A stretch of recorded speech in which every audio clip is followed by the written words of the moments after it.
Things Live was so coquette last week. It sure was, and we are loving the super hot trend of using bows just about everywhere.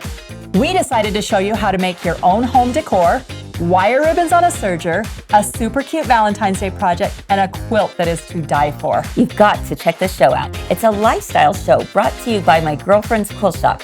This is where you and your girlfriends and guy friends from around the world can come together to laugh, learn, and discover what is new in the world of sewing. 3 Things Live airs 3 days a week, Monday through Wednesday at 1 p.m. Mountain or 3 p.m. Eastern. Can't join us live? Watch it on demand via Facebook or YouTube by clicking the links below.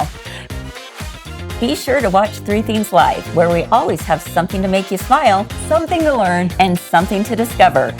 Let's go!